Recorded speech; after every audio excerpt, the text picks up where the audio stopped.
गैर औपचारिक शिक्षा कार्यक्रम डीएसपीएस गुरुकुल द्वारा प्रस्तुत।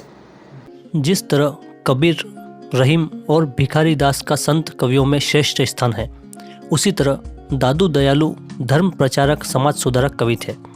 मध्यकालीन साधकों में उनका प्रमुख स्थान था। अपनी सीधी सादी वाणी में लिखे उनके दोहे जहाँ आध्यात्मिक दृष्टि से महत्वपूर्ण है, वहीं सामाजिक दृष्टि से उनमें मानव मात्र के प्रति सहानुभूति और एकता का संदेश मिलता है। उनके जन्म के बारे में कहा जाता है कि एक ब्राह्मण को अहमदाबाद की साबर नदी में एक बच्चा मिला था। वह दादू दयाल था। दादू का आविर्भाव 1601 में हुआ था।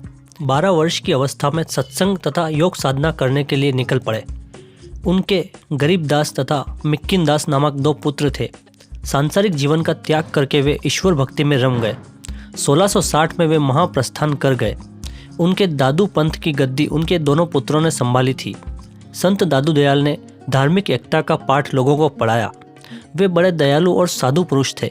क्रोध उन्हें छू तक नहीं पाया था। लोग उन्हें दयालु के नाम से जानते थे।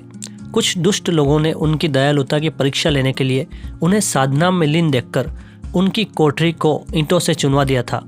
जैसे ही अन्य लोगों को इस बारे में पता चला तो उन्होंने फौरन दीवार गिराकर दुष्टों को सजा देने की सोची, लेकिन दादू ने उन्हें ऐसा करने से मना कर दिया। दादू दयाल ने 20,000 पद और साखियों की रचना की थी, जिनमें हर्रे वाणी, अंगवधु आदि शिष्यों द्वारा संग्रहित हैं। उनकी भाषा सरल ब्रज भाषा है।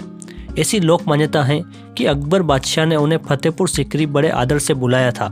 बादशाह ने उनसे पूछा था कि खुदा क्या है और क्या जात है, तो दादू ने उत्तर दिया, इशक अल्लाह की जाति है, इशक अल्लाह को रंग, इशक अल्लाह मौजूद है, इशक अल्लाह को अंग।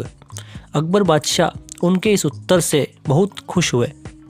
दादू ने श्रेष्ठ चारित्रिक गुणों के साथ साथ ईश्वर भक्ति हेतु नम्रता का विशेष महत्व दिया। कबीर को वे अपना गुरु मानते थे।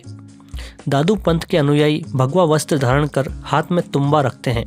उनकी याद में आज भी नारायणी गांव में वार्षिक मेला भी लगता है।